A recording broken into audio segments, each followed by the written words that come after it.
उसमें से एक भक्त ने कहा कि जयेश भैया, मैं अपने घर में नेगेटिव एनर्जी को फील कर पा रहा हूँ। हमेशा मेरा मन विचलित होता है, डरावने सपने आते हैं, हमेशा मुझे लगता है कि ऐसा कुछ नकारात्मक मेरे आसपास है। क्या करूं? मेरे पास पैसे नहीं है।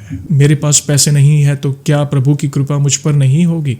जय श्री राम दोस्तों, कैसे हो आप सब? आज के व्लॉग में आप सभी का स्वागत है दोस्तों। आज मैं बहुत दिनों बाद फिर से एक स्पेशल Q&A व्लॉग लेकर वापस लौटा हूं, जिसमें आपके सवाल होंगे, मेरे जवाब। तो व्लॉग को आखिर तक जरूर देखिएगा, क्योंकि क्या पता आपके कोई ना कोई सवाल का जवाब आज आपको मिल सकता है। वीडियो पसंद आए तो लाइक और शेयर करना ना भूले। नए हो तो चैनल को सब्सक्राइब करें, जय श्री राम का नारा लगाकर बेल आइकन को जरूर दबाएं, ताकि आने वाले नए नए इंटरेस्टिंग व्लॉग्स हमारे फैमिली से जुड़े हो, Q&A वाले हो, या फिर प्रभु से जुड़ी कोई कथा क्यों ना हो, आप सबसे पहले देख सके।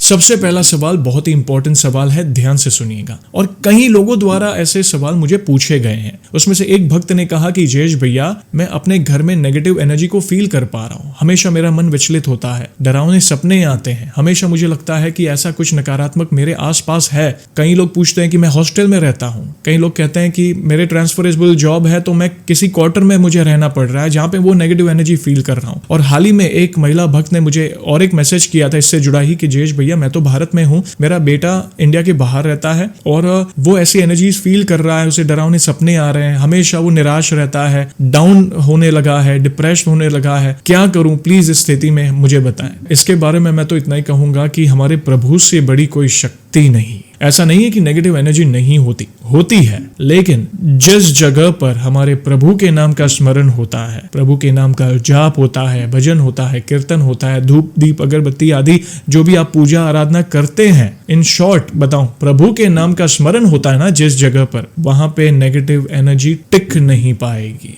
बस इतना मैं कहना चाहूंगा। विश्वास रखो उस परम शक्ति पर, वे हमारे परम पिता परमात्मा है। आप जिन भी देवी देवता को भजो, आप देवी माँ को भज रहे हो तो विश्वास रखो उस आदि शक्ति पर। जगत माता है वे हमारी, वे अपने बच्चों की रक्षा करती हैं, मगर सच्चे दिल से उनके नाम का स्मरण होना जरूरी है। तो आप जहां कहीं भी रह रहे हो, जिस जगह पर हो, वो अटूट विश्वास रखो कि मेरे प्रभु मेरे साथ है, मैं उनका दास हूं, मैं उनके नाम का जाप कर रहा हूं, मैं उनसे जुड़ा हुआ हूं, उनका शरणागत हूं, तो दुनिया की कोई नेगेटिव शक्ति मेरा बाल भी बाका नहीं कर पाएगी। कई बार ऐसा होता है कि ऐसी प्रॉब्लम आने पर हम दर दर भटकते हैं और लोग पैसे लेकर भी मतलब हम भटक जाते हैं। मैं शॉर्ट में बताऊंगा, आप हम समझ सकते हैं कि क्या क्या हो रहा है आजकल। घोर कलयुग है। तो इतना ही कहूंगा, सच्चे दिल से स्मरण करो, नाम जप करो, आप खुद विश्वास करो ना उस चीज पर, उस परम शक्ति पर, कि आप जिस स्थान पर बैठे हो और आंख बंद करके सच्चे दिल से आप राम नाम का स्मरण कर रहे हो, हनुमान चालीसा का पाठ कर रहे हो, तो भला कोई नेगेटिव ऊर्जा कैसे आपके आसपास आ सकती है?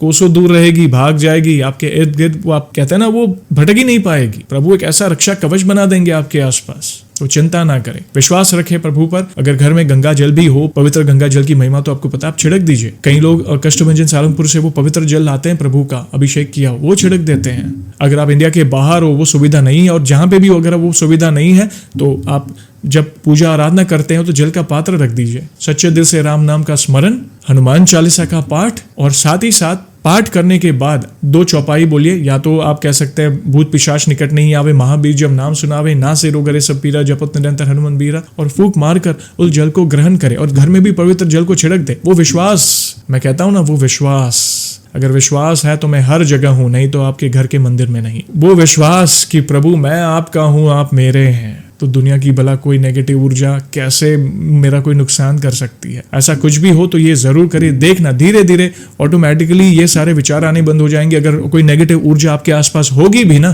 तो भी वो भाग जाएगी, आपके पास फटक नहीं सकेगी, वो याद रखिएगा। दूसरा सवाल, ये भी इंपॉर्टेंट सवाल है। एक महिला भक्त द्वारा ये सवाल मुझे पूछा गया कि जयेश भैया, मैं हनुमान जी की बहुत भक्ति करती हूँ, मेरी इच्छा भी पूरी होती है, प्रभु की कृपा से सब सही चल रहा है, लेकिन ओवरऑल ऐसा नहीं कि हनुमान जी, मगर भगवान हमारी इच्छाएं या हमारी मनोकामनाएं पूर्ण करने में देर क्यों करते हैं?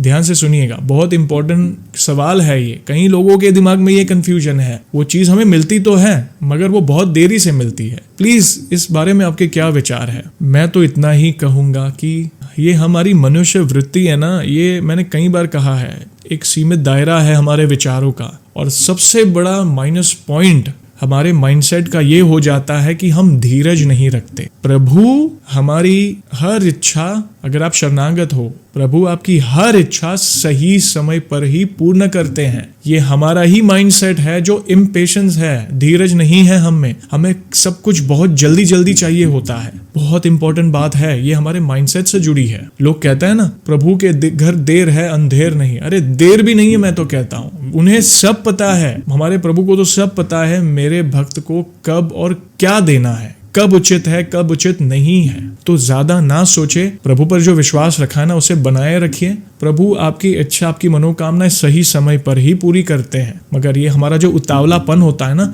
मतलब होता है, मतलब मैं ये नहीं कहता हूँ कि हर एक भक्त के साथ ऐसा होता है, मगर ज्यादातर ये सवाल 10 में से 8 सवाल ऐसे ही आते हैं मुझे कि क्यों प्रभु हमारी इच्छा जल्दी पूर्ण नहीं करते। उसके सवाल का जवाब यही है कि ये हमारा इम्पेशेंट नेचर है। आप धीरज रखें, मैं कहता हूँ प्रभु पर विश्वास रखें, अच्छे कर्म करें और धीरज रखिए। धीरज क्यों कहता हूँ, ये तीसरा पॉइंट इसलिए कहता हूँ, ये बहुत इंपॉर्टेंट पॉइंट है, क्योंकि कई बार हम 4 दिन की भक्ति में सब कुछ मांग लेते हैं। क्या पता अगर प्रभु वो चीज हमें उसी समय दे दे, वो हमारे लिए उचित ना हो। कई बार हम कहते हैं ना कि जो होता है अच्छे के लिए होता है। प्रभु ने भी भगवत गीता में कहा है। क्यों कहा है कि फॉर एग्जाम्पल जैसे कि मैं इंटरव्यू देने गया था, मैं रिजेक्ट हो गया, लेकिन मैंने प्रभु पर विश्वास रखा, मैंने प्रयास करना जारी रखा और उससे अच्छी अपॉर्चुनिटी मेरे सामने आके खड़ी हो गई। और कई लोग वो रिजेक्शन के बाद अटेम्प्ट ही नहीं करते, प्रयास ही नहीं करते। तो इससे क्या पता चलता है कि कई बार अगर किसी चीज का रिजेक्शन अगर आपके जीवन में आ रहा है तो विश्वास रखिए उस परम शक्ति पर। हमारे परम पिता परमात्मा है। जैसे एक माँ बाप एक संतान का कितना ख्याल रखते हैं, वैसे प्रभु हर एक भक्त को इतना एक समान रूप से प्रेम करते हैं। मगर ये उतावलापन है ना हमारे अंदर का, वो कई बार वो विचार हमारे दिमाग में लाता है कि प्रभु देर से देते हैं। तो ऐसा नहीं है, धीरज रखें, सही समय पर हर एक चीज आपके सामने आके खड़ी हो जाएगी, किसी न किसी रूप में या किसी के माध्यम से। मैं हर बार कहता हूं प्रभु वो इच्छा पूर्ण जरूर करते हैं, लेकिन वो सही समय पर करते हैं, देर से नहीं, सही समय पर करते हैं। बस ये दिमाग में फिट कर लो, सच्चे दिल से स्मरण करो, देखना आपकी हर मनोकामना पूर्ण होगी। तीसरा सवाल, ये भी इंपॉर्टेंट सवाल है। एक महिला भक्त द्वारा ये सवाल मुझे पूछा गया कि जयेश भैया, मैंने कई बार आपके सेशंस, जो मेन चैनल है सीक्रेट मिस्ट्रीज, उसमें सुना है कि महिला भक्त लंबे समय के लिए संकल्प लेती है, जैसे 41 दिन का संकल्प। क्या महिला भक्त 41 दिन का संकल्प ले सकती है? अगर वो संकल्प लेती है तो मासिक धर्म के दौरान क्या किया जाए? क्योंकि कई महिला भक्तों ने इसके बारे में बात की है, लंबे अनुष्ठान या लंबे संकल्प के बारे में, और प्रभु की कृपा उन पर होती भी है। लेकिन जो बीच का पार्ट है, अगर मासिक धर्म की समस्या आ जाए बड़े संकल्पों में, तो क्या किया जाए? तो इसके बारे में मैंने कई बार ये विचार रखे हैं। मैं तो इतना ही कहता हूँ, देखिए मासिक धर्म ये जेन्युइन रीजन है, मतलब आपने जानबूझकर कोई गलती तो नहीं की है, ठीक है। ये हमारे सनातन धर्म में ये पहले से विधान रहा है कि उन दिनों पूजा पाठ आराधना से हमें दूर रहना है। लेकिन अगर आप संकल्प ले रहे हो और बीच में मासिक धर्म की समस्या आ रही है, तो उन दिनों आप वो संकल्प के पाठ ना करें। जैसे ही आपके मासिक धर्म पूरे हो जाए, उसके बाद अपने पाठ आप कंटिन्यू करें। आपको जीरो से वो संकल्प शुरू करने की जरूरत नहीं है, आप चिंता ना करें। एक लेमन टमी सोचिए ना, मतलब हम थोड़ी जानबूझकर कोई गलती कर रहे हैं। मासिक धर्म हो या सूतक हो, घर में जन्म या मरण का सूतक हो, या फिर चलिए ऐसा भगवान ना करे ऐसी परिस्थिति आ गई हो कि आपको हॉस्पिटलाइज होना पड़ा हो, बहुत बीमार हो गए, तो क्या करें? आप बैठ नहीं पा रहे हो, आप खाना पीना नहीं खा पा रहे हैं, तो क्या करें? प्रभु को तो सब पता है ना, तो चिंता ना करें, चिंता ना करें। कई लोगों को डर होता है कि प्रभु दंडित करेंगे, प्रभु क्रोध। अरे बे, हमारे परम पिता परमात्मा है, जितना दुलार हम माता पिता से पाते हैं, वैसे ही प्रभु भी अपने भक्तों को बहुत दुलार करते हैं। ये तो संकल्प तो एक माध्यम है प्रभु से जुड़ने का। बाकी आप नॉर्मल भी जाप करें, कोई दिक्कत नहीं। जरूरी नहीं कि संकल्प हो तो ही प्रभु प्रसन्न होंगे। आप बिना संकल्प से अगर आप एक चित्त होकर भक्ति कर पा रहे हो तो संकल्प लेने की जरूरत नहीं है। तो हाँ, 5 दिन के बाद आप कंटिन्यू करें और उन 5 दिनों में आप नाम जप करें। आपको थोड़ी कोई बोल रहा है कि आप बिल्कुल भी प्रभु की आराधना ना करें। कई महिला भक्त दुखी होकर कहती हैं कि मैं नित्य में पूजा पाठ करती हूं, मैं उन 5 दिनों में भी मैं प्रभु से दूर नहीं रह सकती। तो आप नाम जप करिए। नाम जप के लिए कोई विधि विधान, देश काल, कहते हैं ना, कोई मुहूर्त कुछ देखने की जरूरत नहीं है। आप चलते फिरते उठते बैठते 24/7 आप 8 पहर दिन और रात आप नाम जप करिए, प्रभु के नाम का स्मरण करिए। कौन रोक रहा है? हाँ, अगर आपने कोई अनुष्ठान लिया है, संकल्प हो, उपवास हो, या जो भी आपने माना है प्रभु के सामने कि मैं ये करूंगा, उन दिनों आपको थोड़ी केयर करनी है। उसके बाद आप कंटिन्यू करें, चिंता ना करें। प्रभु को तो सब पता है, बस वो भाव से जुड़े रहें, प्रभु आपकी मनोकामना अवश्य पूर्ण करेंगे। आज चौथा सवाल भी है, चौथा और बहुत ही इंपॉर्टेंट सवाल है, ध्यान से सुनिएगा। एक पुरुष भक्त ने ये सवाल पूछा कि जयेश भैया, मैं इतना पैसे वाला नहीं हूं, मेरे पास इतने पैसे नहीं है कि मैं हवन कराऊं या कोई बड़ी पूजा पाठ कराऊं मंदिरों में। कोई है जिनके पास मैं गया था, बोले कि आपको ये करना होगा, ये विधि करनी होगी, आपके ऊपर तो ये दोष है, ये ग्रह का दोष है, क्या करूं, मेरे पास पैसे नहीं है। मेरे पास पैसे नहीं है तो क्या प्रभु की कृपा मुझ पर नहीं होगी? इसके बारे में मैं तो इतना ही कहूंगा, प्रभु ये सब नहीं मांगते। आप सच्चे दिल से प्रभु की शरण में रहो, प्रभु के शरणागत हो जाओ और अपने आप को प्रभु के प्रति समर्पित कर दो। अपने जीवन की डोर उनके हाथों में दे दो कि प्रभु आप तो सर्वसमर्थ हैं, मैं असमर्थ हूँ। कोई कहता है कि ये करो, कोई कहता है कि ये करो, क्या करूं, आप ही मुझे सुझाए। प्रभु थोड़ी ये सब मांगते हैं। प्रभु तो एक ही चीज मांगते हैं, वो भाव। अगर आपके भाव पवित्र है, सच्ची है आपकी अगर भक्ति, तो आपको कहीं पे भटकने की जरूरत नहीं है। हाँ, पैसे हैं जब आपके पास आते हैं आप कराए, कोई दिक्कत नहीं, मगर ऐसा नहीं है कि आपके पास पैसे नहीं तो भगवान की कृपा पर नहीं होगी।